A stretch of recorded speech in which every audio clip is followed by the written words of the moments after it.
ఇక నెల్లూరు జిల్లా గుడ్లూరు మండలం దారకానిపాడిలో జరిగిన ఘటన సంచలనం సృష్టిస్తోంది. ఫార్చునర్ కారుతో బైక్ ను ఢీకొట్టిన ఘటనలో ఒకరు మృతి చెందగా మృతుడి సోదరులు ఇద్దరు కదల్లేని పరిస్థితిలో ఉన్నారు. కుటుంబ పెద్దను కోల్పోవడంతో తమ ఫ్యామిలీకి జరుగుబాటు లేకుండా పోయిందని ఆవేదన వ్యక్తం చేస్తుంది మృతురాలి భార్య. ప్రభుత్వం తమను ఆదుకోవాలని కోరుతోంది. నిందితుడితో పాటు అతడికి సహకరించిన వారిని కఠినంగా శిక్షించాలని డిమాండ్ చేస్తోంది మృతుడి భార్య. ఈ కేసు ఒకటి గుడ్లూరులో పిఎస్లో రిజిస్టర్ అవ్వడం జరిగిందండి. Crime number 107/25. ఇది 2 అక్టోబర్న జరిగింది. ఇందులో కంప్లైనెంట్ పవన్ అని ఉన్నారు, accused Harichandra Prasad. Okay, Pavan and Bhargava Naidu వీళ్ళు అండ్ లక్ష్మీ నాయుడు వీళ్ళు ముగ్గురు బైక్లో వెళ్తుండగా ఈ హరిచంద్ర ప్రసాద్ అనే అతని వెహికల్తో వీళ్ళని గుద్దటం జరిగింది. ఇందులో లక్ష్మీనాయుడు అనే అతను చనిపోయారు అండ్ పవన్కి భార్గవ్ నాయుడుకి ఇంజరీస్ జరిగినాయి. వీళ్ళు నలుగురు కూడా ముందు నుండి ఫ్రెండ్స్ అండ్ వాళ్ళ మధ్య ఫైనాన్షియల్ లావాదేవీలు కూడా ఉన్నాయి అండ్ పర్సనల్ గ్రడ్జెస్ మూలంగా జరిగిన ఇన్సిడెంట్ ఇది. సో ఈ మర్డర్ని మనం చాలా హీనస్ క్రైమ్గా తీసుకోవటం జరిగింది. ఇమీడియట్గా అక్యూజ్ని అరెస్ట్ చేయడం జరిగింది. మనం ఆయన్ని రిమాండ్ కూడా చేశాము. అక్యూజ్ అండ్ హిస్ ఫాదర్ పేరు మాధవరావు, అక్యూజ్ పేరు ఏవనస్ హరిశ్చంద్ర ప్రసాద్. వీళ్ళిద్దరిని కూడా మనం రిమాండ్కి పంపించడం జరిగింది. Both of them are presently వాళ్ళిద్దరూ జైల్లో ఉన్నారు. వీళ్ళు ఇద్దరిని కూడా వీళ్ళ ఫైనాన్షియల్ అసెట్స్ కానీ ఆ లిస్ట్ అన్నీ కూడా కంపైల్ చేసేసి మనం కోర్టుకి ఇవ్వటం జరుగుతుంది. సో దాట్ విక్టిమ్ కంపెన్సేషన్ కూడా స్ట్రాంగ్గా ఇవ్వటం జరుగుతుంది. ఇది importantly personal grudges and enmity మూలంగా జరిగిన హత్య. దీన్ని కొంతమంది మతం, కులం, వర్గం, ప్రాంతీయ భావాన్ని రెచ్చగొట్టేట్టుగా చూపించడం జరుగుతుంది. ఇటువంటి పోస్టులు కానీ వీడియోలు కానీ వ్యాఖ్యలుగా కూడా చేయటము చాలా చట్టపరంగా నేరము. వీటి మీద చట్టపరమైన యాక్షన్ కూడా మేము తీసుకోవటం జరుగుతుంది. లేదు సార్, మాది పిల్లలతో ఆయన కష్టపడి సాకేవాడు. అతను పని చేయడం ఇంక మేము ఇంట్లో కూర్చొని నన్ను అయితే బయటకు పంపించేవాడు లేదు. నేను డిగ్రీ బీకామ్ కంప్యూటర్స్ కంప్లీట్ చేశాను. క్లాస్ రాయలేదు. ఇలా జరుగుతుందని చెప్పినప్పుడు 3 సార్లు మందలించాడు మాటలతోటి. అతను లేదు నేను చేసేది అని చెప్పి చెప్పడం. ఈ లోపల నేను వాళ్ళ ఆవిడకి కూడా ఫోన్ చేసి చెప్పడం జరిగింది. ఇలా మీ హస్బెండ్ నుంచి నాకు కాల్స్ వస్తున్నాయి, వల్గర్గా మాట్లాడుతున్నాడు, నువ్వు నాతో ఉంటే నీ అప్పులు తీరుస్తాను ఇలా మాట్లాడుతున్నాడని వాళ్ళ ఆవిడకి కూడా నేను చెప్పడం జరిగింది. వాళ్ళ ఆవిడ ఏమనిందని నేనేం చేయలేను వదిన అంటే వదిన అంటారు నన్ను. అతను నేను అన్నయ్య అని పిలిచేదాన్ని ఫస్ట్ నుంచి. మా హస్బెండ్ కూడా అమ్మాయి అన్న అని పిలుస్తాను. చెప్తే ఆ అమ్మాయి నేనేం చేయలేను వదిన, నా మాట వినే రకం కాదని. రెండోసారి ఇట్లానే మళ్ళీ రిపీట్ అవుతుంటే నేను నా హస్బెండ్ కలిసి కందుకూరు వాళ్ళ ఇంటికి వెళ్ళి వాళ్ళ హస్బెండ్ ముందే వాళ్ళ ఆవిడకి ఇలా జరిగింది చెప్తాను. మీ హస్బెండ్ నుంచి నాకు మళ్ళీ కాల్స్ వస్తున్నాయి, మెసేజెస్ వస్తున్నాయి, రిపీట్ చేస్తూనే ఉన్నాడు అంటే నేను అడిగితే ఆ అమ్మాయి అంటుంది, నేను అడిగితే నాకు నిన్ను వదలను దాన్ని వదలను అన్నాడు, ఇంక నేనేం చేయను అని చెప్పాను. నాతోనేమో నా వైఫ్ని ఎలా చూసుకుంటాను, నా పిల్లల్లా నేను చూసుకోవాలని అలా వల్గర్గా మాట. ఇవన్నీ నేను చెప్పాను, వాళ్ళ ఆవిడకి చెప్పాను, నా హస్బెండ్కి చెప్పాను, అంతా చెప్పాను. అయితే వాళ్ళకి వినాయక చవితి ప్లస్ ఏంటంటే వాళ్ళ పెద్దమ్మ వాళ్ళ ఇంట్లో మేము రెంట్కుంటాం. వాళ్ళ పైన ఇంకా సెటిల్ అయిపోయారు ఆయన.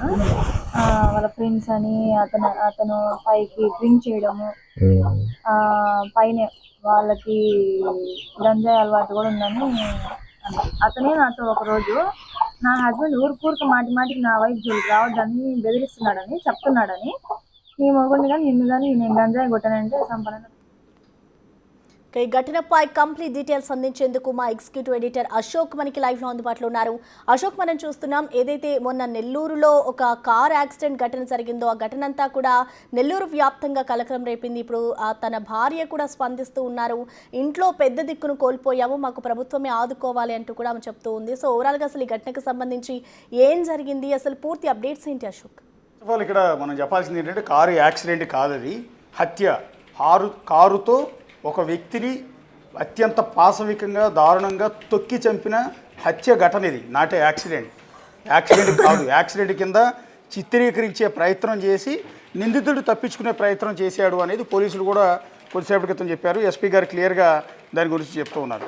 ఇక్కడ దసరా పండుగ రోజు రాష్ట్రం అంతా ప్రజలంతా కూడా ఎంతో సంబరాలు చేసుకుంటూ ఉంటే, ఆనందంగా గడుపుతూ ఉంటే, ఇక్కడ నిందితుడు హరిశ్చంద్ర ప్రసాద్ మాత్రం ఇతన్ని చంపటానికి ఆ ముగ్గురు అన్నదమ్ములు కలిసి బైక్ మీద వెళ్తుంటే ఫార్చునర్ కారుతో అత్యంత దారుణంగా గుద్ది మళ్ళీ చంపాడు. చంపిన తర్వాత మీరు దృశ్యాలు చూస్తే హత్య చేసిన తర్వాత ముగ్గురిని గుద్దాడు. ముగ్గురు అందులో ఒకరు ఆల్రెడీ లక్ష్మీనాయుడు తీవ్ర గాయాలతో స్పాట్లో చనిపోయారు. కింద పడిపోయి ఉంటే ఆ కారు కూడా డ్యామేజ్ అయిపోయి ఉన్న దృశ్యాలు కూడా క్లియర్ కనపడుతున్నాయి. పక్కన నిందితుడు హరిశ్చంద్ర ప్రసాద్ వచ్చి అక్కడ నిలబడి చూస్తూ ఉన్నాడు. అసలు చూడండి అంటే మనుషులు ఎంత సైకోల్లా ఉంటారు అంటానికి ఇది ఒక ఎగ్జాంపుల్. సరే, ఇది ఈక్వేషన్స్ ఏంటంటే అతనిది ఒక సామాజిక వర్గం, చనిపోయిన లక్ష్మీనాయుడిది మరో సామాజిక వర్గం. కాబట్టి ఈ రెండు కుటుంబాల మధ్య వ్యవహారాన్ని కొంతమంది కులాల ఈక్వేషన్లో పలానా కులం వాళ్ళు పలానా కులం వాళ్ళని చంపేస్తున్నారు అన్న కోణంలో తీసుకెళ్లే ప్రయత్నం చేస్తున్నారు. సరే, వాటెవర్, వాళ్ళ ఆవేదన కూడా మనం అర్థం చేసుకోవాలి. కానీ ఇక్కడ గమనించాల్సింది ఏంటంటే ఇది రెండు కుటుంబాల మధ్య ఉన్న ఒక గొడవ. డబ్బుల విషయంలో మొదలైంది. ఆ తర్వాత తీసుకున్న అప్పు చెల్లించడంలో విఫలమవటం ఈ హరిశ్చంద్ర ప్రసాద్ అనే వ్యక్తి. ఆ తర్వాత అతని భార్యని ఎవరి దగ్గర అయితే అప్పు తీసుకున్నాడో అదే లక్ష్మీనాయుడు భార్యని వేధించటం. ఇదేంటి నా భార్యని ఎందుకు వేధిస్తున్నావు అని వాళ్ళందరూ అతని ఇంటి దగ్గరికి వెళ్ళి ప్రశ్నించడం.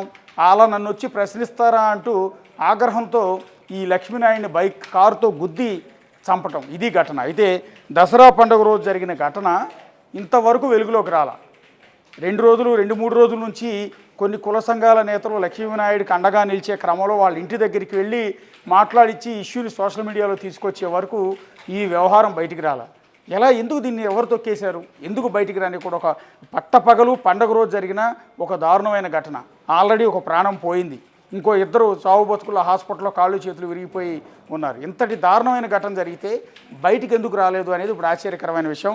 ప్రస్తుతం హత్యకు గురైన లక్ష్మీనాయుడు భార్య సుజాత గారు ప్రస్తుతం మనతో పాటు లైవ్లో జాయిన్ అవుతూ ఉన్నారు. సుజాత గారు నమస్తే అండి. నమస్తే. మీరు చాలా బాధాకరం భర్తను కోల్పోయి పుట్టెడు దుఃఖంలో ఉన్నారు. ఈ టైంలో మిమ్మల్ని మాట్లాడిస్తున్నందుకు ఒక విధంగా క్షమించమని ముందుగానే అడుగుతూ ఉన్నాం. కానీ మీకు జరిగిన అన్యాయం జనానికి తెలియాలి, మీ ఆవేదన జనానికి తెలియాలన్న ఉద్దేశంతో మేము ఇవాళ మిమ్మల్ని ఇంత బాధలో ఉన్న సమయంలో కూడా మీతో మాట్లాడిస్తూ ఉన్నాము. చాలామంది జనానికి నిజాలు తెలియటం లేదు. సో నిజాల్ని కప్పిపుచ్చే ప్రయత్నం మరికొంతమంది చేస్తున్నారు మీ భర్త హత్య గురించి. సో ఏం చెప్తారమ్మా, అసలు ఆ రోజు ఏం జరిగింది? అక్టోబర్ 2వ తారీఖు విజయదశమి రోజు పొద్దున 10:40కి అట్లా ఇంటి దగ్గర నుంచి స్టార్ట్ అయ్యారండి కందుకూరుకి వెళ్ళడానికి. ఓకే. ట్రాక్టర్లు పేపర్లు ఇస్తామని చెప్పారు, పిలిచారు, వెళ్తున్నామని చెప్పి లక్ష్మీనాయుడు, పవన్ కుమార్ స్టార్ట్ అయ్యారండి ఇక్కడ ఇంటి దగ్గర నుంచి. ఓకే. రాళ్ళపాడు గ్రామం దగ్గర కారు వచ్చి అటు నుంచి కందుకూరు నుంచి వస్తున్న కారు, ఫార్చునర్ కారు స్పీడ్గా వచ్చి డాష్ ఇచ్చారు, గుద్దారు అని చెప్పి తెలిసింది సార్ ఫస్ట్ నాకు. ఓకే. తర్వాత తెలిసింది ఏంటంటే వీళ్ళు కార్కి సైడ్ ఇచ్చారు, కార్ క్రాస్ చేసి వెళ్ళిపోయింది. తర్వాత మళ్ళీ టర్న్ తీసుకొని వచ్చి వెనక్కి గుద్దారని చెప్పి తెలిసింది సార్. వీళ్ళు పవన్ కుమార్, భార్గవ్ నాయుడు పక్కన కయ్యల్లో పడ్డారని చెప్పి తెలిసింది. లక్ష్మీనాయుడు కాలువలో పడ్డాడని చెప్పి తెలిసింది సార్. ఓకే. కాలువలో పడిన తర్వాత కారు పైనుంచి వెళ్ళింది. అది అప్పటికి అంటే గట్లు అడ్డం ఉండేసరికి కాలువలో పడ్డ అతనికి దెబ్బలేం తగలలేదు. గట్లు అడ్డం ఉండేసరికి కారు ఏం తగలలేదు సార్. మళ్ళీ ముందుకు వెళ్ళేసి వెనక్కి వచ్చేసి 2-3 సార్లు తొక్కిచ్చారు. ఓకే. తొక్కిచ్చింది కాక ఇది నన్ను రాడ్డుతో కొట్టారని చెప్పి తెలిసింది సార్. ఓకే. మీకు తెలిసిన వెంటనే మీరు స్పాట్కి వెళ్ళారమ్మా? లేదు సార్, నాకు తెలిసింది మధ్యాహ్నం 2 గంటలకు తెలిసింది సార్ నాకు. ఓకే. నన్ను అసలు ఎవరు తీసుకెళ్ళలేదు సార్. ఎందుకంటే నేను తట్టుకోలేని చూసి అని నాకు అదేంటంటే పల్స్ పెరుగుతాయి, బీపీ పెరుగుతుంటుంది, ఏదన్నా టెన్షన్ విన్నా కూడా అంటే స్పాట్లో ఒక వీడియో కనపడుతోంది. కారుతో అతను గుద్దిచ్చిన తర్వాత మీ భర్తతో పాటు మీ మరుదులు ఇద్దరు కూడా కింద పడిపోయి ఉన్నారు. ఆ ఒక వీడియో బయటకు వచ్చింది. ఆ వీడియోలో కొంతమంది ఆడవాళ్ళు కూడా కనిపిస్తున్నారు. వాళ్ళు ఎవరమ్మా? అతను ఆ, ఎవరైతే ఉన్నాడో ముద్దాయి ఉన్నాడో అతని భార్య వాళ్ళ నాయనమ్మ. ఓకే, ఇప్పుడు ఆ స్పాట్లో కనిపిస్తున్న వ్యక్తి ఇప్పుడు ఎవరైతే మీ భర్తని హత్య చేశాడో హరిశ్చంద్ర ప్రసాదే. అవునండి. అతనితో పాటు కారులో అతని భార్య, అతని నాయనమ్మ కూడా ఉన్నారు. 5 నెలల పాప కూడా ఉన్నారండి. ఓకే, వాళ్ళందరూ ఉండగానే మీ భర్తని వాళ్ళు గుద్ది చంపారా? అవునండి. ఓకే, అంటే తర్వాత అంటే మీకు ఇంతకుముందు ఈ హరిశ్చంద్ర ప్రసాద్ ఫ్యామిలీతో మీ ఫ్యామిలీకి ఏమైనా పరిచయం ఉందమ్మా? ఒకే ఊరు సార్ మాది. వాళ్ళది మాది ఒకటే ఊరు, దారకంపాడు. ఆ, అతను ఇంకా నా భర్త చిన్నప్పటి నుంచి ఫ్రెండ్స్ సార్ వీళ్ళు. అంటే మీ భర్త లక్ష్మీనాయుడు, హరిశ్చంద్ర ప్రసాద్ ఇద్దరు కూడా చిన్నప్పటి నుంచి ఫ్రెండ్సే. అవునండి. ఓకే,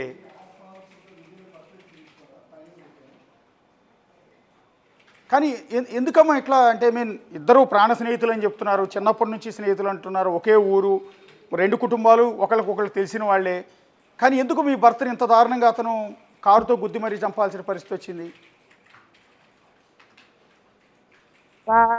అది కాకల హరిశ్చంద్ర ప్రసాద్ అన్న అతనికి జేసీబీ ఉందండి. అతని ట్రాక్టర్లు అతని ఇంకా జేసీబీ ఎందుకు మాకు ట్రాక్టర్లు.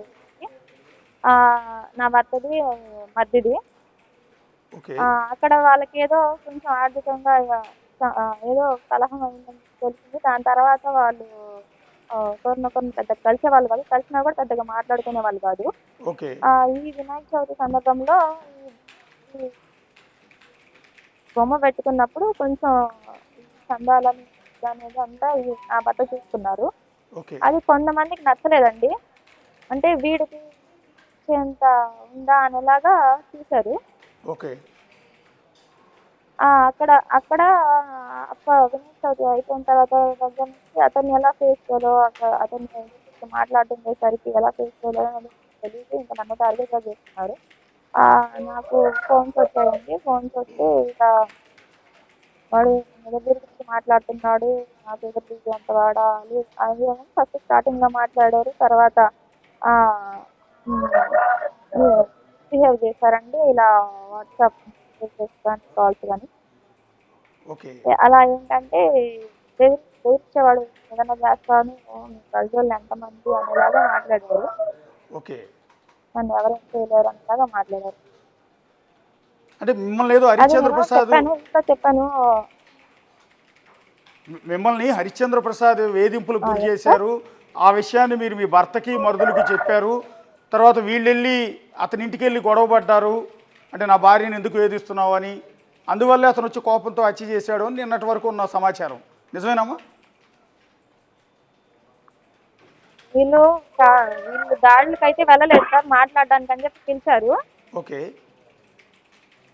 హలో, ఓకే, అతన్ని మాట్లాడడానికి పిలిచారు సార్. పెద్దోళ్ళతో మాట్లాడిద్దాము అని చెప్పి పిలిచారు. అతను రాలేదు. ఓకే, రాకుండా ఇతను ఎంతసేపటికి నేనేం చేయలేదు, నీ భార్యే నాకు ఫోన్స్ కాల్స్ చేస్తుందని చెప్పి నా మీద చెప్పారు. అది ఎంతవరకు నిజం అని చెప్పి మా వాళ్ళు తెలుసుకుందామని చెప్పి మాట్లాడదామని చెప్పి పిలిచారు సార్. ఓకే, అతను రాకపోగా వీళ్ళని అక్కడికి ఇదే రండి నేను వచ్చేది అనేలాగా మాట్లాడారు. సరే మేము ఎక్కడి నుంచో చెప్పన్నా, మేము అక్కడికే వస్తామని చెప్పి అన్నారు. నేను ఇంటి దగ్గరే ఉన్నాను రండి అన్నారు. వెళ్ళారు సార్, వీళ్ళు వెళ్ళారు, కందుకూరు వెళ్ళారు. అతను ఉండేది కందుకూరు. ఓకే, కందుకూరు వెళ్ళేసి బయట నిల్చున్నారు సార్. అతను ఇంట్లో లేడని చెప్పి బయట నిల్చున్నారు. అన్న మేము వచ్చాము రా అని మాట్లాడదామని చెప్పి పిలిస్తే నాకు 1 గంట పడుతుంది, 2 గంటలు పడుతుంది అని చెప్పి ఎవరినో ఇద్దరు తీసుకొని వచ్చారు సార్ 1 గంట తర్వాత. ఓకే, వీళ్ళు వెళ్ళి లోపలికి వెళ్ళి మాట్లాడారు సార్. మాట్లాడితే వాళ్ళ నాయనమ్మ మీరేంటి వచ్చేది మాట్లాడేది మీతో ఏందనేలాగా మాట్లాడారు. ఆవిడ ఇంట్లో తీసుకున్నారంట సార్.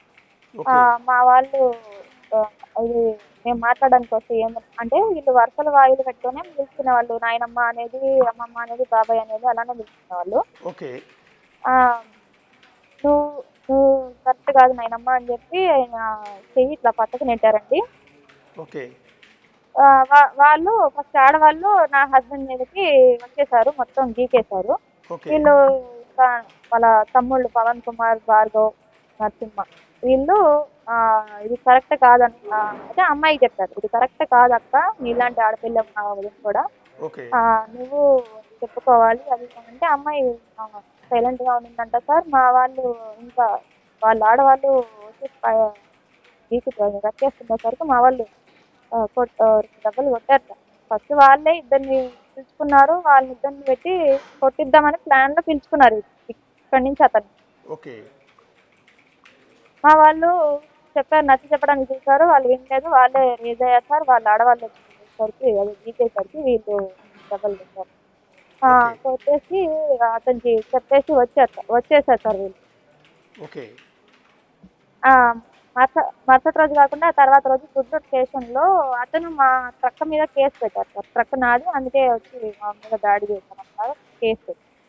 ఓకే.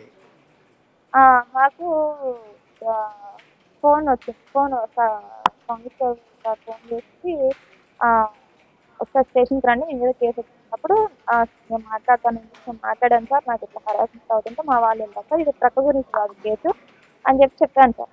ఓకే. సరే అమ్మ మీరు కూడా ఈవినింగ్ ఒకసారి రండి అని చెప్పారు. గొడవ 28 అలా జరిగింది. మేము 30కి స్టేషన్కి వెళ్ళాం సార్, సెప్టెంబర్. ఓకే. వెళ్ళాము. ఎస్ఐ సార్కి నేను చెప్పాను, ఫస్ట్ నేనంతా జరిగింది చెప్పాను. సార్ నాకు హెరాస్మెంట్గా ఉంది, వాళ్ళకి ఏదైనా ఉంటే పర్సనల్గా తీసుకోకుండా ఇలా హెరాస్మెంట్ చేశారు. నేను చెప్పాను సార్, జరిగిందంటే చెప్పాను సార్. యాక్షన్ బాగానే తీసుకున్నారు, అతన్ని పిలిపించి నా హస్బెండ్ని, మద్దతుని, అతనితో మాట్లాడారు. ఓకే. మాట్లాడి ఆడవాళ్ళ జోలికి వెళ్ళొద్దు, ఏంటంటే చూసుకోండి, మీరు చూసుకోండి, ఆడవాళ్ళ జోలికి వెళ్ళొద్దు. పోతే మేము ఎంక్వైరీ చేస్తున్నంత వరకు ట్రక్ లక్ష్మీనాయుడు అని తెలిసింది, వద్దు బాయ్ గొడవలు వచ్చేసి వెళ్ళిపోండి అని చెప్పారు. ఓకే. తర్వాత బాగానే ఉన్నాను సార్. నా మొత్తం ప్రాజెక్ట్ నా భర్త ట్రాక్టర్కి వెళ్ళారు, మట్టి తోలకానికి వెళ్ళారు, బాగానే ఉంది. అక్టోబర్ 2వ తారీఖు పండుగ రోజు వీళ్ళు ఏం చెప్పారంటే ట్రాక్టర్ పేపర్స్ కోసం వెళ్తున్నామని చెప్పి స్టార్ట్ అయ్యారు, బయలుదేరారు పవన్ కుమార్, లక్ష్మీ. అప్పటికి మేము ఈరోజు పండుగ కదా ఎవరు ఇస్తారు అంటే ఎవరు తెలిసిన వాళ్ళు ఇస్తామన్నారు, పడితే ఏం మెన్షన్ తీసుకోవద్దని చెప్తారు. మా పెద్ద పాపతో నాతో కొద్దిసేపు ఒక అరగంట అలా సరదాగా ఉన్నారు. చిన్న పాపని కొద్దిసేపు ఆడిస్తున్నారు. అదే ఇంకా మాకు లాస్ట్గా 10:40 నాకు అంటే ఈ హత్యకు ముందు 10:40కి అలా బయలుదేరాడు సార్. చెప్పండమ్మా. అదే 10:40కి అలా బయలుదేరారు సార్ ఇక్కడ నుంచి. అప్పుడే భార్గవ్ పని నుంచి వచ్చాడు, భార్గవ్ నాయుడు. అన్న నేను వస్తాను, పండగ కదా బైక్ సర్వీసింగ్ పూజ చేపిస్తున్నాము అని చెప్పేసి ముగ్గురు వెళ్ళారు. 11:20కి అట్లా అత్తయ్య గారు ఫోన్ చేసి ఏడుస్తూ బడికి పోండి అన్నారు. తర్వాత ఎప్పుడే వెళ్ళారు అని చెప్పాను. లేదు ఫోన్ చేయని చెప్పి ఆవిడ ఫోన్ కట్ చేశారు. నేను ఫోన్ చేస్తే ఫస్ట్ నా భర్తకి చేశాను, ఎత్తలేదు. తర్వాత ఇద్దరు మధ్యలో చేశాను, వాళ్ళు లిఫ్ట్ చేయలేదు. 12:30కి అట్లా నాకు యాక్సిడెంట్ జరిగింది, ఏదో జరిగిందని అది తెలుసు సార్. ఫస్ట్ అందరు వచ్చేసారు నా దగ్గరికి, ఇంట్లో వాళ్ళందరూ వెళ్ళిపోయారు. ఏదో ఇష్యూ జరిగింది, అదేంటనేది తెలియదు నాకు. 12:30కి అట్లా యాక్సిడెంట్ అన్నారు. యాక్సిడెంట్ చేసినారు ఎవరంటే పలానా వ్యక్తి అని చెప్పారు. నాకు 1:30కి అట్లా కన్ఫర్మ్ అయింది సార్, చనిపోయారు అనేది అనుకుంటున్నారు. కన్ఫర్మ్ గా అంటే నాకు ఎవరేం చెప్పలేదు, జనాలు అనుకుంటుంటే నేను విన్నాను. అప్పటికి ఇంకా నాన్నకి వాళ్ళకి ఫోన్ చేసి నాన్న నాకు భయంగా ఉంది, యాక్సిడెంట్ అంటే అనేదని చెప్పాను. ఎవరికి ఫోన్ చేసి లిఫ్ట్ చేయట్లేదు అత్తయ్య వాళ్ళు. 2కి అలా నన్ను కందుకూరు తీసుకెళ్లారండి. తీసుకెళ్ళి సార్ మొత్తం స్టేట్మెంట్ అవి తీసుకున్నారు. నాకు 5కి అట్లా బాడీ ఇచ్చారండి. ఓకే. అంటే ఈ హత్యకు ముందు అమ్మా ఒక్క నిమిషం. సుజాత గారు, హత్యకు ముందు మీ కుటుంబానికి హరిశ్చంద్ర ప్రసాద్ కుటుంబానికి మధ్య సంబంధాలు అంటే రిలేషన్స్ ఎలా ఉండేవి? అంటే మీరు ఇందాక చెప్పారు మీ భర్త వాళ్ళ నాయనమ్మ అని పిలిచేవారని, వాళ్ళ అమ్మని మీ అమ్మ అని పిలిచేవాళ్ళని, ఇట్లా బంధుత్వాలు కలుపుకుని కూడా మీరు వాళ్ళు పిలుచుకునేవాళ్ళని ఇందాక ఒక మాట అన్నారు మీరు. అంటే అంత అన్యోన్యంగా ఉండేదా రెండు కుటుంబాల మధ్య కూడా రిలేషన్? ఉండేది. ఈ మధ్యలో మధ్యవర్తులు వల్ల వీళ్ళు ఇలా అయిపోయారండి. దీన్ని అంటే ఇతని గురించి అతనికి బ్యాడ్గా చెప్పే వాళ్ళు ఎక్కువైపోయారు. వీళ్ళకి కలహాలు వచ్చింది కూడా అక్కడేనండి, మధ్యవర్తుల వల్ల. ఓకే. ఇప్పుడు ఇద్దరి మధ్య ఇంత ప్రేమ ఇంత బంధం ఉన్నప్పుడు ఎక్కడ గొడవ స్టార్ట్ అయిందంటే మీ దగ్గర ఏదో 2,30,000 రూపాయలు హరిశ్చంద్ర ప్రసాద్ అప్పు తీసుకున్నాడని, అవి ఇవ్వటంలో లేట్ అయితే మీరు అతను ట్రక్కుని తీసుకొచ్చారని, సో ఇక్కడే గొడవ స్టార్ట్ అయిందని రకరకాలుగా చెప్తున్నారు, నిజమేనా? లేదండి, అవన్నీ అపోహలే. ట్రక్ అయితే మాదేమో, వాళ్ళేం కాదు. అయితే 2,35,000 2,00,000 మాకు ఇవ్వాలి. ఓకే. అది ఎలా ఇవ్వాలంటే మేము అంటే నా భర్త ఈ ట్రాక్టర్లు నడిచిన దగ్గర ఈ డబ్బులన్నీ అతని దగ్గర ఉన్నవి. అది కాక మేము ట్రాక్టర్ కొనుక్కునేటప్పుడు మేము ఒకరి దగ్గర ₹1,00,000 అప్పు తీసుకున్నామండి. అది అతనికి అవసరమైతే ఇతనే ఇచ్చాడండి, నా భర్త ఇచ్చాడు. ఓకే, మీకే ఇచ్చాడు. ఓకే.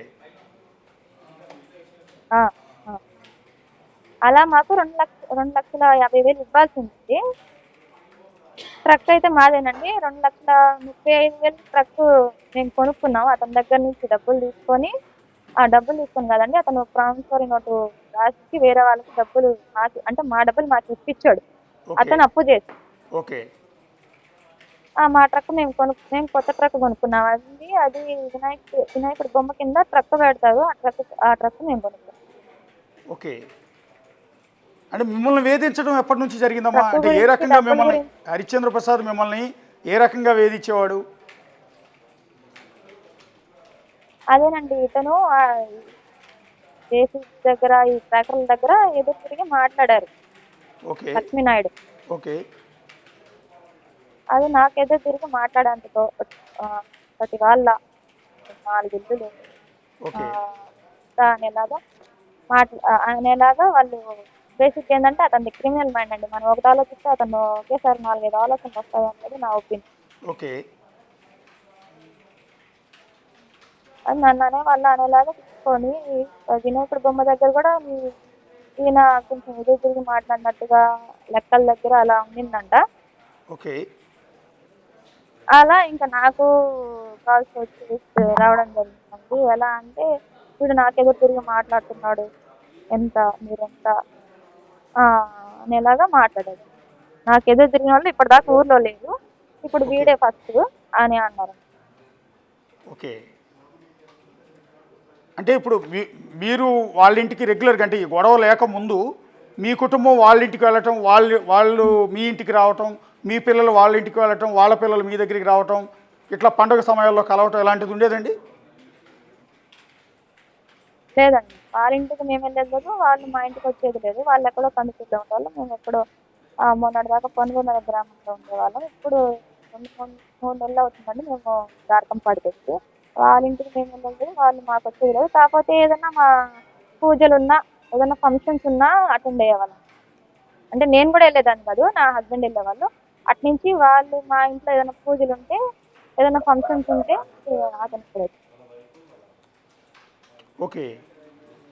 అంటే నిన్న మీరు ఒక వీడియో చూశాను మీది. కొన్ని కుల సంఘాల నాయకులు మీ దగ్గరికి వచ్చినప్పుడు మీరు వాళ్ళకి ఎక్స్ప్లెయిన్ చేస్తున్నప్పుడు ఒక మాట అన్నారు, ఏంటంటే నువ్వు నాతో ఉండు, నా భార్యతో సమానంగా చూసుకుంటాను అని నాకు మెసేజ్లు పెట్టేవాడు, కాల్స్ చేసేవాడు. రెండోది వచ్చి నువ్వు నాతో ఉంటే మీకు ఇవ్వాల్సిన డబ్బులు మినహాయిస్తానని అన్నాడని. మెసేజెస్ ఏం కాదండి, డైరెక్ట్ కాల్ చేసి డబ్బులు ఇస్తాను, అప్పులు తీరుస్తాను అని అన్నారు. అన్నప్పుడు గట్టిగా మాట్లాడేసరికి నిన్ను నా వైఫ్ లాగా చూసుకోవాలని అన్నారు. ఓకే. అన్నప్పుడు నేను వాళ్ళ వైఫ్కి ఇన్ఫార్మ్ చేశాను కాల్ చేసి. ఓకే. ఆమె ఏమన్నారమ్మా?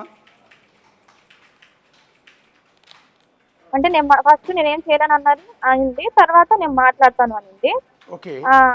నేను చెప్పాను మళ్ళీ నాకు కొంచెం కాకుండా మాట్లాడు అని చెప్పాను. ఆ అమ్మాయి మాట్లాడితే నిన్ను వదలను దాన్ని వదలను అన్నారు. ఆ అమ్మాయి తర్వాత నాకు కాల్ చేసి చెప్పింది. ఓకే. అదేంటిమా ఎలా ఎలా అన్నారు, మాట్లాడుతూ ఒకసారి. మీరు అతను అన్నయ్య అని పిలిచేవాళ్ళమ్మా? మీ భర్తను ఆవిడ అన్నయ్య అని పిలిచేవాళ్ళు? అవును. మిమ్మల్ని ఆవిడ వదిన అని పిలిచేది? అవునండి వాళ్ళ వదిన. ఓకే. అంత మంచి రిలేషన్స్ ఉన్నాయి మీకు వాళ్ళకి మధ్య?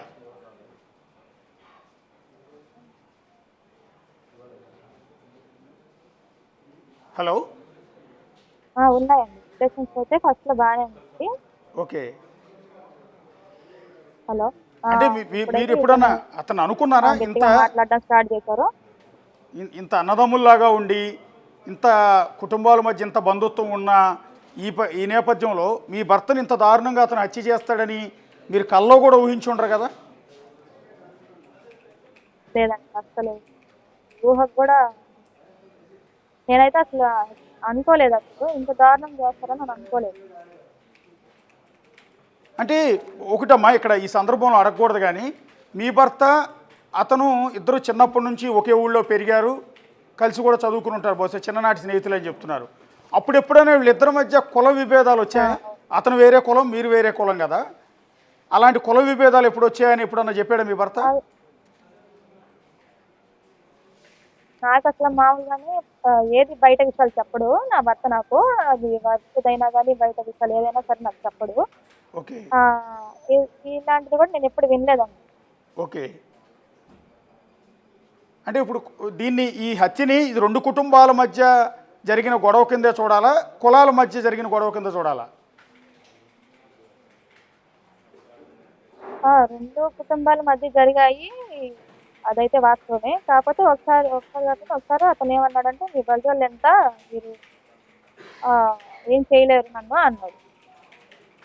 అంటే దీన్ని సాకుగా ఇప్పుడు పోలీసులు చెప్తున్నది ఏంటంటే ఇది కులాల మధ్య గొడవ కింద, ఆ కులం ఈ కులం మధ్య గొడవ కింద చిత్రీకరించి రాష్ట్ర వ్యాప్తంగా గొడవలు పెట్టే ప్రయత్నాలు చేస్తున్నారు. ఇది రెండు కుటుంబాల మధ్య, అతను చంపింది వాస్తవం, ఈయన చనిపోయింది వాస్తవం, ఇది కులాల మధ్య గొడవ కాదు అనేది పోలీసులు అంటున్నమాట. కులాల మధ్య అంటే ఫస్ట్ ఆఫ్ ఆల్ ఇది కులం గురించి కాదండి, ఫస్ట్ పర్సనల్ గొడవ ఇది. తర్వాత ఇది అతను అనడం వల్ల ఇదంతా జరిగింది. ఈ అనర్థానికి కారణం అతను మాట్లాడిన మాటలండి. ఓకే. మీరేం చేయలేరు అనేది వాస్తవం. ఇప్పుడు ఫైనల్గా మీరు ఎలాంటి న్యాయాన్ని కోరుకుంటున్నారమ్మా? మీరు భర్తను కోల్పోయారు, ఈరోజు పుట్టెడు దుఃఖంలో ఉన్నారు, ఎలాంటి న్యాయాన్ని కోరుతున్నారు మీరు? ప్రభుత్వం నుంచి ముఖ్యమంత్రి గారికి కానీ, లోకేష్ గారికి కానీ, డిప్యూటీ సీఎం పవన్ కళ్యాణ్ గారికి కానీ ఏం అప్పీల్ చేసుకోదలుచుకున్నారు పబ్లిక్గా? నేను ప్రభుత్వాన్ని కోరుకునేదంటూ బాగా గట్టిగా బలంగా కోరుకునేదంటూ అతనికి శిక్ష గట్టిగా పడాలి. దీనికి సపోర్ట్ చేసిన వాళ్ళు ఉన్నారండి.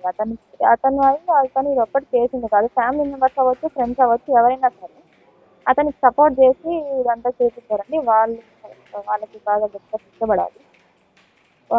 ఇప్పుడు తండ్రి లేని లోటు నేను ఎలా తీర్చలేను నా బిడ్డలకి, వాళ్ళకంటూ ఒక ఆధారం చూపించాలి. ఇప్పుడు ఇద్దరు హాస్పిటల్ పాలైపోయి ఒక అతను భార్గవ్ నాయుడు అయితే కోమాలో ఉంది. మొన్న ఒక 4 రోజుల క్రితం కోమా నుంచి సర్జరీ జరిగింది. 3 సర్జరీస్ జరిగాయండి భార్గవ్ నాయుడు ఒకసారి. పవన్ కుమార్కి 2 సర్జరీస్ జరిగాయి. ఫైనల్ అసలు పనిచేయట్లేదండి. అతనికి స్పర్శ నడుము దగ్గర నుంచి కిందకి స్పర్శే లేదు. అతను లైఫ్ టైం ఉండాలో ఏమో, అది 2 years అవ్వచ్చు, 1 year అవ్వచ్చు, అతను కోలుకుంటాడు అనే సంగతి కూడా మనం కన్ఫర్మ్గా చెప్పలేము. ఇప్పుడు అది వాంటెడ్గా చేసిందని చెప్పి తెలుస్తుంది బాగానే. వాళ్ళిద్దరిని కూడా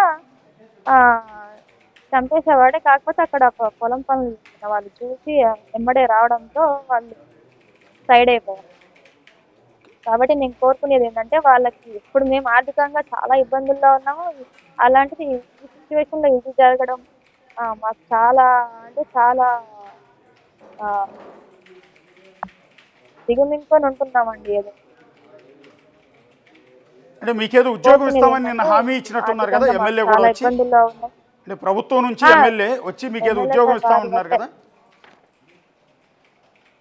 అవునండి, ఎమ్మెల్యే సార్ రియాక్ట్ అయ్యారు, బాగానే రియాక్ట్ అయ్యారు. ఇప్పుడు నాకు పోలీస్ ఇబ్బంది అయినా బాగానే అంతానే చూస్తున్నారు.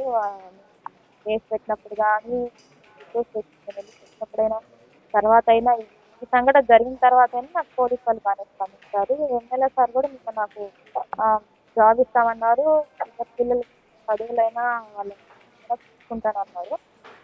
తర్వాత నా మధ్యలో ఇద్దరు హాస్పిటల్ బిల్ అదంతా చూసుకుంటా ఉన్నారండి. సీఎం సార్తో కూడా నేను మాట్లాడతాను, కూడా నేను తీసుకెళ్తాను డైరెక్ట్. ఓకే అమ్మా, మీకు అన్ని విధాల ప్రభుత్వం అండగా ఉంటానని ప్రామిస్ చేసింది కాబట్టి మీరు ఈ బాధని దిగమింగుకుని పిల్లల కోసమైనా మీరు లైఫ్ని లీడ్ చేయాలి. సో ఇకపైన పోరాటం చేయాలి. సో ఆ కుటుంబానికి మీరే అండగా, పిల్లలకు మీరే, ఇప్పుడు తల్లి అయినా తండ్రి అయినా మీరే కాబట్టి వారి కోసమైనా మీరు కాన్ఫిడెన్స్తో ముందుకు వెళ్ళాలని కోరుకుంటూ ఉన్నామమ్మా. సో ఈ టైంలో మిమ్మల్ని ఎందుకు మాట్లాడిచ్చాము అంటే మీ ఆవేదన జనానికి తెలియాలి, అసలు వాస్తవం ఏంటి అనేది బయటికి తెలియాలి. ఇది కులాల మధ్య ఆధిపత్య పోరుగా కొంతమంది చిత్రీకరించే ప్రయత్నం చేయటం వల్ల సమాజంలో ఒక అలజడి రేగెత్తుతోంది. ఒక కులాన్ని ఇంకో కులాన్ని మధ్య చిచ్చు పెట్టే ప్రయత్నం కూడా చేస్తూ ఉన్నారు. దానివల్ల కొన్ని ఇబ్బందికరమైన పరిస్థితులు కూడా తలెత్తున్నాయి. అందుకనే పోలీసులు కూడా విజ్ఞప్తి చేస్తూ ఉన్నారు, ఇలాంటి ఫేక్ వీడియోల్ని కొన్నిటిని నమ్మొద్దు, సో ఇలా రెచ్చగొట్టే ప్రకటనలు కూడా సోషల్ మీడియాలో స్ప్రెడ్ చేయొద్దు అని పోలీసులు కూడా విజ్ఞప్తి చేస్తూ ఉన్నారు. సో ఓకే, ధన్యవాదాలు సుజాత గారు. సో ఇప్పటివరకు మనతో మాట్లాడింది ఎవరైతే హత్యకు గురైన లక్ష్మీనాయుడు భార్య. సో అసలు ఆ రోజు ఏం జరిగింది, ఈ రెండు కుటుంబాల మధ్య ఎందుకు విభేదాలు తలెత్తాయి అనేది మొత్తం ఆవిడ ఎక్స్ప్లెయిన్ చేసే ప్రయత్నం చేశారు. వాస్తవానికి హత్య చేసిన హరిశ్చంద్ర ప్రసాద్ అండ్ హత్యకు గురైన లక్ష్మీనాయుడు వీళ్ళిద్దరూ కూడా చిన్నప్పటి నుంచి కూడా స్నేహితులు అని చెప్తూ ఉన్నారు. సో వాళ్ళకి మధ్య కూడా చాలా రిలేషన్స్ ఉన్నాయి. హరిశ్చంద్ర ప్రసాద్ నాయనమ్మని లక్ష్మీనాయుడు కుటుంబం నాయనమ్మ అని పిలిచేవాళ్ళు, హరిశ్చంద్ర ప్రసాద్ అమ్మని వీళ్ళు కూడా అమ్మ అని పిలిచేవాళ్ళు. ఇట్లా బంధుత్వాలతో పిలుచుకునే అంత రిలేషన్ వాళ్ళ మధ్య ఉంది. సరే, ఎక్కడో వివాదం మొదలైంది, అది డబ్బుల విషయంలో కావచ్చు, ఆమెను వేధించిన విషయంలో కావచ్చు, ఇట్లా రకరకాల కారణాలతో విభేదాలు తలెత్తాయి. అదే కారణంతో ఈ కుటుంబం వెళ్ళి వాళ్ళ ముందుకు వెళ్ళి నిలదీసే ప్రయత్నం చేయటంతో వాళ్ళు వీళ్ళ మీద దాడి చేయటం, వీళ్ళు వాళ్ళ మీద దాడి చేయటం, ఇట్లా గొడవ జరిగింది. సో నా ఇంటికే వచ్చి నన్ను దాడి చేస్తావా అంటూ హరిశ్చంద్ర ప్రసాద్ ఏకంగా కారుతోనే వచ్చి వీళ్ళని ముగ్గురిని హత్య చేసే ప్రయత్నం చేయటం, ఆ ప్రయత్నంలో లక్ష్మీనాయుడు స్పాట్లోనే చనిపోవటం అనేది జరిగింది. ఆశ్చర్యకరమైన విషయం ఏంటంటే హత్య జరిగినప్పుడు, అంటే కారుతో వాళ్ళని గుద్ది చంపినప్పుడు కారులో హరిశ్చంద్ర ప్రసాద్ భార్య, హరిశ్చంద్ర ప్రసాద్ నాయనమ్మ కూడా ఉన్నారు. ఒకసారి మీరు ఆ దృశ్యాల్లో చూసినా కూడా ఆ దృశ్యాల్లో స్పాట్లో ఉన్న ఇద్దరు లేడీస్ కూడా హరిశ్చంద్ర ప్రసాద్ కుటుంబీకులు. పక్కన హరిశ్చంద్ర ప్రసాద్ కూడా ఉన్నాడు, మీరు అది కూడా దృశ్యాల్లో చూడొచ్చు. కారు, ఫార్చునర్ కారు చాలా పెద్ద ఎత్తున డ్యామేజ్ అయిపోయింది. అప్పటికే ముందు పార్ట్ అంతా కూడా చాలా పార్ట్ దెబ్బతినిపోయింది. స్పాట్లో ముగ్గురు బాధితులు కింద పడిపోయి ఉన్నారు, ఇద్దరేమో ప్రాణాలతో కొట్టుకుంటూ ఉన్నారు. ఒక అతను అప్పటికే ప్రాణం పోయింది లక్ష్మీనాయుడిది. అదే స్పాట్లో నిందితుడు హరిశ్చంద్ర ప్రసాద్ చూస్తున్న దృశ్యాలు, నిలబడి చూస్తున్న దృశ్యాలు చూడొచ్చు. సో ఆ పక్కనే హరిశ్చంద్ర ప్రసాద్ భార్య, హరిశ్చంద్ర ప్రసాద్ నాయనమ్మ, హరిశ్చంద్ర ప్రసాద్ కూతురు కూడా స్పాట్లో ఉన్న దృశ్యాలు చూడొచ్చు. అంటే కుటుంబంతో సహా వచ్చి, అంటే హత్య చేయడానికే కుటుంబంతో సహా కారులో ఎక్కించుకొచ్చి మరి హత్య చేశాడా, లేకపోతే ఎక్కడికైనా వెళ్తూ ఫ్యామిలీతో కలిసి వెళ్తూ వీళ్ళని ఉద్దేశపూర్వకంగానే ఇక్కడికి వచ్చి గుద్దాడా ఏంటనేది ఇంకా పూర్తి క్లారిటీ పోలీసు విచారణలో ఇంకా తేలాల్సి ఉంటుంది. రాష్ట్ర వ్యాప్తంగా సంచలనం సృష్టించే ఘటన ఇది. సోషల్ మీడియాలో కొంతమంది ఉద్రేకపూర్వకంగా రెచ్చగొట్టే కామెంట్స్ చేస్తున్నారు. దానివల్ల కులాల మధ్య గొడవలు చెలరేగే అవకాశం ప్రమాదం ఉంది. కాబట్టి అసలు వాస్తవం ఏంటి అనేది ప్రపంచానికి చెప్పే ఉద్దేశంతోనే ఇవాళ లక్ష్మీనాయుడు సతీమణితో మనం లైవ్లో మాట్లాడించడం అనేది జరిగింది. దీనికి ముందు నెల్లూరు జిల్లా ఎస్పీ ఈ ఘటనకు సంబంధించి ఒక స్టేట్మెంట్ ఇచ్చారు. ఒకసారి ఆ స్టేట్మెంట్ కూడా చూద్దాం. పీసీఆర్ ఎస్పీ స్టేట్మెంట్ ఒకసారి ప్లే చేయండి.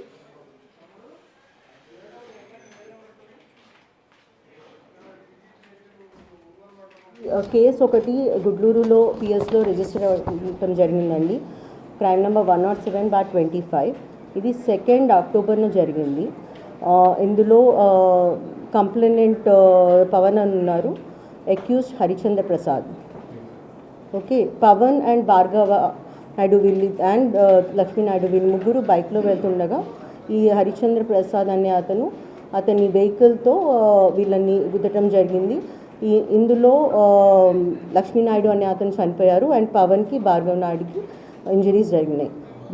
వీళ్ళు నలుగురు కూడా ముందు నుండి ఫ్రెండ్స్ అండ్ వాళ్ళ మధ్య ఫైనాన్షియల్ లావాదేవీలు కూడా ఉన్నాయి అండ్ పర్సనల్ గ్రడ్జెస్ మూలంగా జరిగిన ఇన్సిడెంట్ ఇది. సో ఈ మర్డర్ని మేము చాలా హీనస్ క్రైమ్గా తీసుకోవటం జరిగింది. ఇమీడియట్గా అక్యూజ్ని అరెస్ట్ చేయడం జరిగింది. మనం ఆయన్ని రిమాండ్ కూడా చేశాము. అక్యూజ్ అండ్ హిస్ ఫాదర్ పేరు మాధవరావు, అక్యూజ్ పేరు ఏవనస్ హరిశ్చంద్ర ప్రసాద్. వీళ్ళిద్దరిని కూడా మనం రిమాండ్కి పంపించడం జరిగింది. Both of them are presently వాళ్ళిద్దరూ జైల్లో ఉన్నారు. వీళ్ళు ఇద్దరిని కూడా వీళ్ళ ఫైనాన్షియల్ అసెట్స్ కానీ ఆ లిస్ట్ అన్నీ కూడా కంపైల్ చేసేసి మనం కోర్టుకి ఇవ్వటం జరుగుతుంది. సో దాట్ విక్టిమ్ కంపెన్సేషన్ కూడా స్ట్రాంగ్గా ఇవ్వటం జరుగుతుంది. ఇది importantly personal grudges and enmity మూలంగా జరిగిన హత్య. దీన్ని కొంతమంది మతం, కులం, వర్గం, ప్రాంతీయ భావాన్ని రెచ్చగొట్టేట్టుగా చూపించడం జరుగుతుంది. ఇటువంటి పోస్టులు కానీ వీడియోలు కానీ వ్యాఖ్యలుగా కూడా చేయటము చాలా చట్టపరంగా నేరము. వీటి మీద చట్టపరమైన యాక్షన్ కూడా మేము తీసుకోవడం జరుగుతుంది. అది ఎస్పీ కూడా అప్పీల్ చేసుకుంటూ ఉన్నారు. ఇది రెండు కుటుంబాల మధ్య జరిగిన ఒక పర్సనల్ గ్లెడ్జ్తో జరిగిన హత్య లేకపోతే ఈ ఘటన. సో దీని మీద అనవసరంగా కులాల మధ్య చిచ్చు పెట్టే విధంగా ఎవరూ ప్రయత్నాలు చేయొద్దు అని ఎస్పీ కూడా విజ్ఞప్తి చేస్తున్నారు. సో మనం కూడా అదే చెప్తూ ఉన్నాం. ఇది రెండు కుటుంబాల మధ్య జరిగిన గొడవ. అయితే వీళ్ళిద్దరూ వేరువేరు కులాలకు చెందిన వాళ్ళు అయినప్పటికీ కూడా చిన్నప్పటి నుంచి కలిసిమెలిసి తిరిగారు. రెండు కుటుంబాల మధ్య చాలా దగ్గర సంబంధాలే ఉన్నాయి. ఆ తర్వాత వచ్చిన విభేదాల కారణంగా ఇతను హత్య చేశాడు. హత్య చేయడం అత్యంత దుర్మార్గం, అత్యంత పాశవికం. సో ఈ హత్య కేసు రేపొద్దున కోర్టులో ప్రూవ్ అయిన తర్వాత అవసరమైతే అతను ఉరిదీసినా కూడా తప్పులేదు. ఎందుకంటే అతను చేసిన నేరం అలాంటిది. ఒక మనిషిని ఇంత దారుణంగా కారుతో గుద్ది చంపటం అనేది. సో ఇది దాన్ని ఎవరు కూడా ఉపేక్షించరు. కానీ దీన్ని అడ్డం పెట్టుకుని అతని కులాన్ని తీసుకొచ్చి ఇతని కులం ఇది కాబట్టి అతని కులం అది కాబట్టి అనేది. ఎందుకంటే ఇందాక లక్ష్మీనాయుడు సతీమణి భార్యతో మాట్లాడినప్పుడు ఆవిడ కూడా అంటూ ఉన్నారు, ఇద్దరి మధ్య ఇది పర్సనల్ గొడవే, కాకపోతే ఒకసారి కులం పేరుతో మమ్మల్ని తిట్టాడు, మీరు మమ్మల్ని ఏం చేయలేరు అని. సో అక్కడి నుంచి కొంత గొడవ ముదిరిన మాట వాస్తవం. కానీ ఇద్దరి మధ్య స్నేహబంధం ఉంది. ఇద్దరి మధ్య కూడా జరిగిన గొడవ అంతా కూడా ప్యూర్లీ పర్సనల్ గొడవే అని ఆవిడ భార్య కూడా క్లియర్గా చెప్తున్నారు. పోలీసులు కూడా అదే అప్పీల్ చేస్తూ ఉన్నారు. సో ఇది నమోదైన ఎఫ్ఐఆర్. ప్రస్తుతం నిందితుడు హరిశ్చంద్ర ప్రసాద్ని పోలీసులు అరెస్ట్ చేశారు. మరో వ్యక్తిని కూడా ఈ కేసులో అరెస్ట్ చేయడం అనేది జరిగింది. ఇంకా ఇన్వెస్టిగేషన్ అయితే సాగుతోంది. కొంత సెన్సిటివ్ ఇష్యూ కాబట్టి జాగ్రత్తగా డీల్ చేసే ప్రయత్నం చేస్తూ ఉన్నారు. సో ఇంకా కొన్ని నిజాలు బయటికి రానున్నాయి.